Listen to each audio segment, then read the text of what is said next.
There is an undeclared emergency in India, says Telangana Chief Minister Keshav. ਉਹਨੇ ਕਿਹਾ ਜੀ ਇੰਦਰਾ ਗਾਂਧੀ ਜੀ ਘੱਟੋ ਘੱਟ ਇਹ ਕਰਜ ਤਾਂ ਸੀ ਕਿ ਉਹਨੇ ਐਮਰਜੈਂਸੀ ਲਾ ਕੇ ਜ਼ੁਲਮ ਕੀਤੇ ਸੀ। ਤੁਸੀਂ ਐਮਰਜੈਂਸੀ ਲਗਾਈ ਨਹੀਂ ਹੋਈ ਪਰ ਤੁਸੀਂ ਜ਼ੁਲਮ ਜਿਹੜੇ ਨੇ ਉਵੇਂ ਹੀ ਕਰ ਰਹੇ ਹੋ ਜਿਵੇਂ ਐਮਰਜੈਂਸੀ ਹੋਇਆ। The judiciary has to save the country। ਕਿ ਅੱਜ ਜੇ ਕੋਈ ਹੋਪ ਬਚੀ ਹੈ ਤੇ ਉਹ ਸਿਰਫ ਜੁਡੀਸ਼ਰੀ ਹੈ। ਉਹਨੇ ਕਿਹਾ ਕਿ ਮੁਲਕ ਨੂੰ ਕਿਹਦੇ ਤੋਂ ਬਚਾਉਣਾ ਹੈ। ਤਿੰਨ ਲਫ਼ਜ਼ ਉਹਨੇ ਕਹੇ, ਟ੍ਰੇਟਰਸ, ਡੀਮਨਸ and ਡਿਕਟੇਟਰਸ। At that time, several people in the country were jailed for political reasons। वो भी सियासी कारणों करके सी। और हुण मैं ये देख रहे हैं कि भी हुण भी people are being thrown in the jail without committing any crime। Will it ever stop?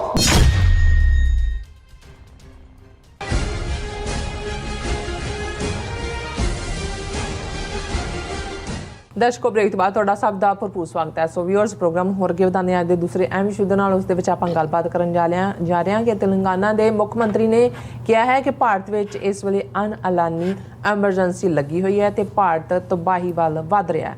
ਸੋ ਇਸ ਬਾਰੇ ਆਪਾਂ ਗੱਲਬਾਤ ਕਰਨ ਜਾ ਰਹੇ ਹਾਂ। ਸੋ ਅਸੀਂ ਚਾਹਾਂਗੇ ਕਿ ਤੁਸੀਂ ਇਸੇ ਤਰ੍ਹਾਂ ਬਣੇ ਰਹਿਣਾ। ਦੇਖਣ ਸੁਣਨ ਲਿਖਣ ਲਈ ਤੁਹਾਡਾ ਸਭ ਦਾ ਬਹੁਤ ਬਹੁਤ ਧੰਨਵਾਦ ਜੀ। ਡਾਕਟਰ ਸਾਹਿਬ, ਕੀ ਕਹਿਣਾ ਚਾਹੋਗੇ? ਦੇਖੋ, ਅਸੀਂ ਕਈ ਵਾਰ ਸਾਡੇ ਕੁਛ ਵੀਰਾਂ ਨੂੰ ਜਿਹੜੇ ਸਿਰਫ ਤੇ ਸਿਰਫ ਪੰਜਾਬ ਦੀ ਅੰਦਰੂਨੀ ਰਾਜਨੀਤੀ ਕਿਹਨੇ ਕਿਹਨੂੰ ਕੀ ਕਿਹਾ ਉਸ ਨਾਲ ਹੀ ਸੰਬੰਧਿਤ ਗੱਲਬਾਤ ਸੁਣਨਾ ਚਾਹੁੰਦੇ ਹੁੰਦੇ ਨੇ। ਔਰ ਉਹਨਾਂ ਨੂੰ ਲੱਗਦਾ ਹੁੰਦਾ ਕਿ ਵੀ ਇੰਟਰਨੈਸ਼ਨਲ ਜਾਂ ਇਸ ਲੈਵਲ ਦੀਆਂ ਗੱਲਾਂ ਉਹਨਾਂ ਦੀ ਸਮਝ ਤੋਂ ਬਾਲਾਤਰ ਨੇ।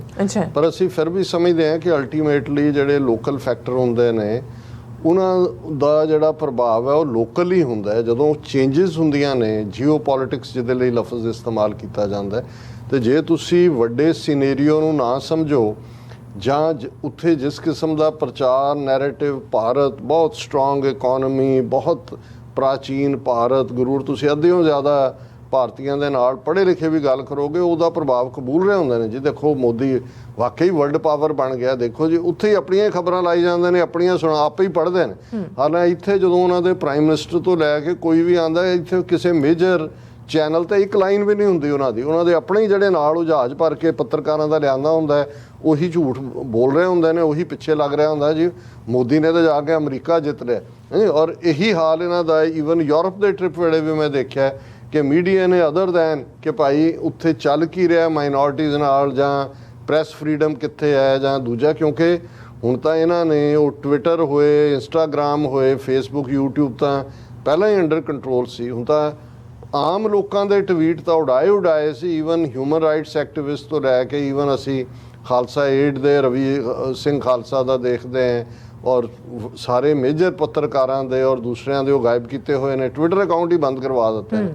ਸੋ ਇਸ ਲਈ ਇਹ ਜ਼ਰੂਰੀ ਹੈ ਕਿ ਅਸੀਂ ਸਾਡਾ ਇਹ ਪਲੇਟਫਾਰਮ, ਰਾਜੀ ਸਰੀ ਇੱਕ ਵੀਰ ਨਾਲ ਗੱਲ ਹੋ ਰਹੀ ਸੀ, ਸੋ ਉਹਨਾਂ ਨੇ ਬੜੀ ਐਪਰੀਸ਼ੀਏਟਿਵ ਟੋਨ ਦੇ ਵਿੱਚ ਕਿਹਾ ਕਿ ਜੀ ਦੇਖੋ, ਇਸ ਵੇਲੇ ਜੇ ਪੰਥਕ ਮੀਡੀਆ ਹੀ ਨਹੀਂ, ਦੂਸਰੇ ਵੀ ਉਹਨਾਂ ਨੇ ਕਿਹਾ ਵੀ ਸਾਡੇ ਇੱਥੇ ਦੂਸਰੇ ਲੋਕ ਵੀ ਆ ਕੇ ਗੱਲ ਕਰਦੇ ਨੇ ਜਿਹੜੇ ਗੈਰ ਸਿੱਖ ਨੇ, ਜਿਹੜੇ ਭਾਰਤ ਦਾ ਜਿਹੜੀ ਹਾਲਤ ਹੈ ਜਾਂ ਮੋਦੀਤਵਾ ਨਾਲ ਸਹਿਮਤ ਨਹੀਂ ਨੇ, ਕਿ ਵੀ TV 84 ਦਾ ਨੈਰੇਟਿਵ ਜਿਹੜਾ ਉਹਦਾ ਕੋਈ ਮੁਕਾਬਲਾ ਨਹੀਂ ਹੈ, ਕਿ ਵੀ ਕੋਈ ਵੀ ਉਹਦੇ ਸਾਹਮਣੇ ਜਿਹੜਾ ਉਹ ਖਲੋਣ ਦੀ ਹਿੰਮਤ ਨਹੀਂ ਕਰਦਾ ਜਾਂ ਕਰ ਸਕਦਾ, ਕਿਉਂਕਿ ਫੈਕਟਸ ਦੇ ਉੱਤੇ ਬੇਸਡ ਹੈ।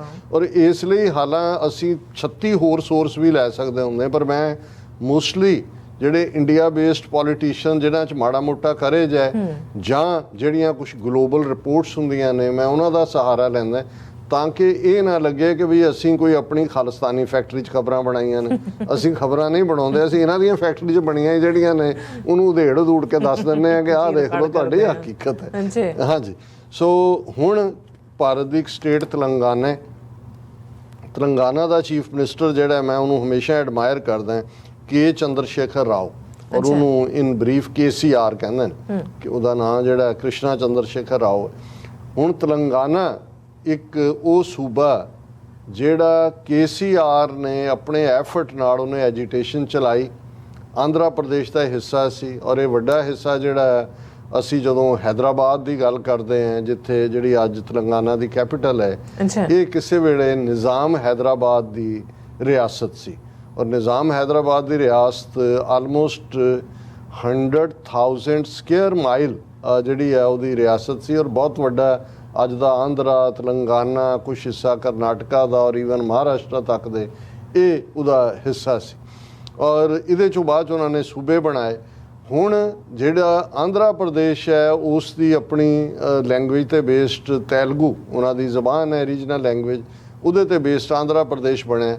ਲੇਕਿਨ KCR ਨੇ ਇੱਕ ਪੂਰੀ ਐਜੀਟੇਸ਼ਨ ਲੀਡ ਕੀਤੀ ਕਿ ਵੀ ਅਸੀਂ ਅੱਡ ਤੇਲੰਗਾਨਾ ਚਾਹੁੰਦੇ ਹਾਂ, ਸਾਡਾ ਆਂਧਰਾ ਸਾਡਾ ਆਪਣਾ ਕਲਚਰ ਹੈ, ਸਾਡੀ ਆਪਣੀ ਤਹਿਜ਼ੀਬ ਹੈ, ਔਰ ਉਹਨੇ ਵਰਤ ਵੀ ਰੱਖਿਆ ਦੂਜਾ ਵੀ। ਪਰ ਮੈਂ ਸਮਝਦਾ ਵੀ ਚੰਗਾ ਆਰਗੇਨਾਈਜ਼ਰ ਉਹੀ ਹੁੰਦਾ ਹੈ ਜਿਹੜਾ ਜਿਸ ਮੁੱਦੇ ਨੂੰ ਲੈ ਕੇ ਤੁਰਿਆ ਉਹ ਉਸ ਨੂੰ ਕਾਮਯਾਬੀ ਤੱਕ ਲਿਆਏ। ਸੋ KCR ਨੇ ਨਾ ਸਿਰਫ ਤੇਲੰਗਾਨਾ ਨੂੰ ਇੱਕ ਅੱਡ ਸੂਬਾ ਮਨਵਾਇਆ, ਅੱਜ ਇੱਕ ਅੱਡ ਸੂਬਾ ਭਾਰਤ ਦੀ ਯੂਨੀਅਨ ਦੇ ਵਿੱਚ, ਪਰ ਸਭ ਤੋਂ ਵੱਡੀ ਗੱਲ ਜਦੋਂ ਅੱਜ ਅਸੀਂ ਚੰਡੀਗੜ੍ਹ ਦੇ ਮੁੱਦੇ ਤੇ ਗੱਲ ਕਰਾਂਗੇ ਕਿ ਕਿਵੇਂ ਭਗਵੰਤ ਮਾਨ ਗ੍ਰੈਜੂਅਲੀ ਉਹਨੇ ਉਹ ਸਰੈਂਡਰ ਕਰਨ ਵੱਲ ਵੱਧ ਰਿਹਾ ਹੈ ਕੇਜਰੀਵਾਲ ਦੇ ਕਹਿਣ ਤੇ ਚੰਡੀਗੜ੍ਹ ਨੂੰ। ਹੁਣ ਇਹੀ ਸਿਚੁਏਸ਼ਨ ਜਦੋਂ ਤੇਲੰਗਾਨਾ ਸਟੇਟ ਹੋਣ ਦੇ ਵਿੱਚ ਆ ਗਈ, ਹੈਦਰਾਬਾਦ, ਹੁਣ ਹੈਦਰਾਬਾਦ ਭਾਰਤ ਦੇ IT ਦਾ ਵੀ ਹੱਬ ਔਰ ਉਹਦਾ ਇਤਿਹਾਸਕਤਾ ਵੀ। ਹੁਣ ਹੈਦਰਾਬਾਦ ਤੇਲੰਗਾਨਾ ਰਿਆਸਤ ਦਾ ਹਿੱਸਾ ਬਣਦੀ ਸੀ, ਪਰ ਇਹਨੂੰ ਆਂਧਰਾ ਦੇ ਕੈਪੀਟਲ ਦੇ ਤੌਰ ਤੇ ਹੀ ਕਿਹਾ ਜਾਂਦਾ ਸੀ, ਹੈ ਹੀ ਕੈਪੀਟਲ ਸੀ ਉਹਨਾਂ ਦੀ।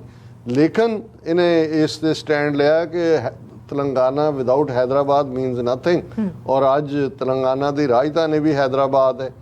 ਇਹੀ ਮਾਮਲਾ ਜਦੋਂ ਅਸੀਂ ਚੰਡੀਗੜ੍ਹ ਦੇ ਮਾਮਲੇ 'ਚ ਦੇਖਦੇ ਹਾਂ ਕਿ ਕਿਵੇਂ ਉਹ ਰਾਜਧਾਨੀ ਜਿਹੜੀ ਬਣੀ ਪੰਜਾਬ ਲਈ ਸੀ ਲਾਹੌਰ ਤੋਂ ਬਾਅਦ 47 'ਚ ਲਾਹੌਰ ਉੱਧਰ ਚਲਾ ਗਿਆ, ਉਹ ਕਿਵੇਂ ਅੱਜ ਜਿਹੜਾ ਉਹਨੂੰ ਪਹਿਲਾਂ ਪੰਜਾਬ ਤੋਂ ਖੋਹ ਕੇ ਹਰਿਆਣੇ ਨੂੰ ਦੇਣ ਦੀ ਲਾਈਨ ਸੀ, ਫਿਰ ਮੰਨ ਲਿਆ ਇਨ ਪ੍ਰਿੰਸੀਪਲ ਕਿ ਪੰਜਾਬ ਦੀ ਹੈ, ਪਰ ਅੱਜ ਕਿਵੇਂ ਸੈਂਟਰ ਉਹਨੂੰ ਐਜ਼ ਏ ਯੂਨੀਅਨ ਟੈਰੀਟਰੀ ਪੱਕੇ ਤੌਰ ਦੇ ਉੱਤੇ ਹੀ ਆਪਣੇ ਕਬਜ਼ੇ 'ਚ ਲੈ ਕੇ ਬੈਠ ਗਿਆ। ਹੁਣ ਇਹ ਵੀ KCR ਦੀ ਸਕਸੈਸ ਸੀ ਕਿ ਉਹਨੇ ਹੈਦਰਾਬਾਦ ਤੇ ਤੇਲੰਗਾਨਾ ਦੇ ਕਲੇਮ ਨੂੰ ਮਨਵਾਇਆ।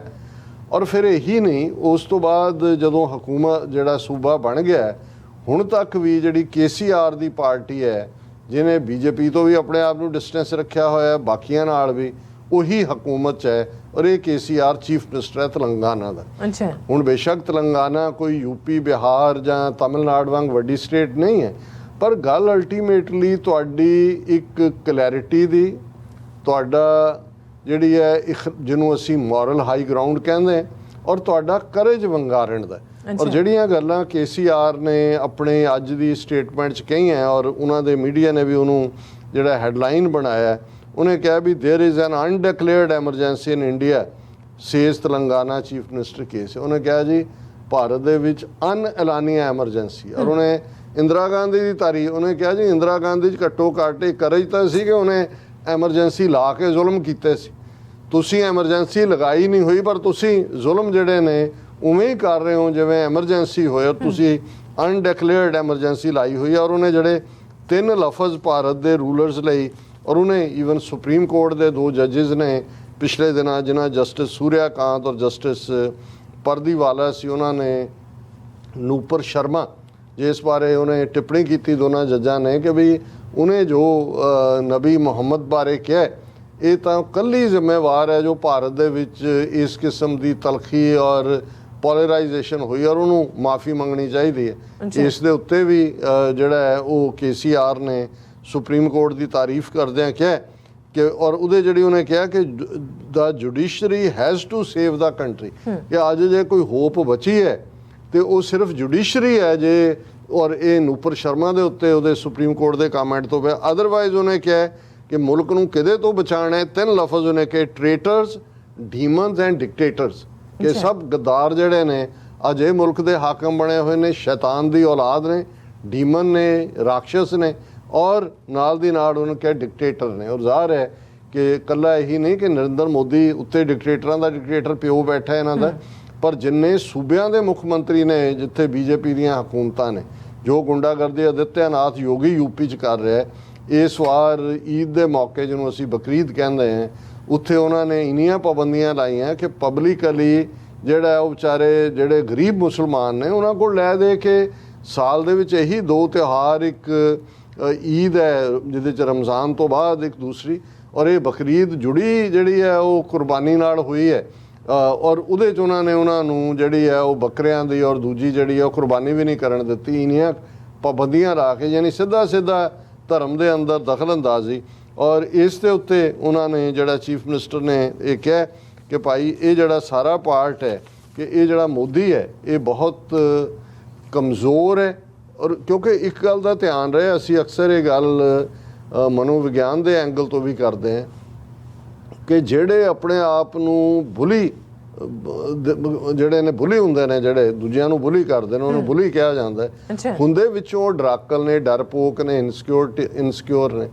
ਇਸੇ ਤਰ੍ਹਾਂ ਜਿਹੜੇ ਲੋਕ ਆਪਣਾ ਜਿਹੜਾ ਉਹ ਨੱਕ ਚਾੜ ਕੇ ਰੱਖਦੇ ਨੇ, ਜਿਹਨੂੰ ਸੁਪਰੀਓਰਿਟੀ ਕੰਪਲੈਕਸ ਕਿਹਾ ਜਾਂਦਾ, ਪਰ ਅਸਲ 'ਚ ਉਹ ਉਹਨਾਂ ਦਾ ਅਹਿਸਾਸੇ ਕਮਤਰੀ ਹੁੰਦਾ, ਇਨਫੀਰੀਓਰਿਟੀ ਕੰਪਲੈਕਸ ਹੁੰਦਾ। ਸੋ ਇਹ ਜਿੰਨੇ ਡਿਕਟੇਟਰ ਨੇ ਇਹ ਬੜੇ ਇਨਸਿਕਿਉਰ ਹੁੰਦੇ ਨੇ, ਟਿਮਿਡ ਹੁੰਦੇ ਨੇ, ਕੋਵਰਡ ਹੁੰਦੇ ਨੇ। ਔਰ ਉਹਨੇ ਮੋਦੀ ਬਾਰੇ ਕਿਹਾ ਕਿ prime minister Modi as the weakest and inefficient prime minister ever in the country. ਉਹਨੇ ਕਿਹਾ ਜੀ ਜੇ ਅੱਜ ਤੱਕ ਇਸ ਮੁਲਕ 'ਚ ਕੋਈ ਬਹੁਤ ਕਮਜ਼ੋਰ ਔਰ ਇਨਐਫੀਸ਼ੀਐਂਟ ਗੈਰ ਪ੍ਰਭਾਵੀ ਕੋਈ ਪ੍ਰਧਾਨ ਮੰਤਰੀ ਹੋਇਆ ਤਾਂ ਉਹ ਮੋਦੀ ਹੋਇਆ।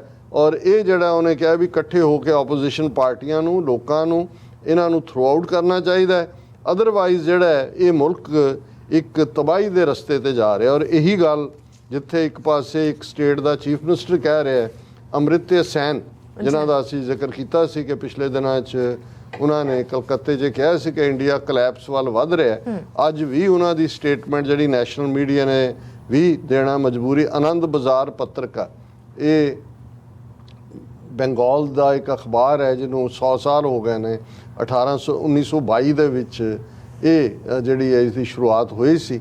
ਸੋ ਉਹਨਾਂ ਦੇ 100 ਸਾਲਾ ਜਿਹੜਾ ਫਾਊਂਡੇਸ਼ਨ ਦੇ ਉੱਤੇ ਅੰਮ੍ਰਿਤ ਬਾਜ਼ਾਰ ਪੱਤਰਿਕਾ ਦੇ ਅਮ੍ਰਿਤਿਆ ਸੈਨ ਜਿਹਨੂੰ ਇਕਨੋਮਿਕਸ ਦੇ ਵਿੱਚ ਨੋਬਲ ਪ੍ਰਾਈਜ਼ ਮਿਲਿਆ ਹੋਇਆ, ਉਹਨੇ ਐਡਰੈਸ ਕੀਤਾ ਵਰਚੁਅਲੀ।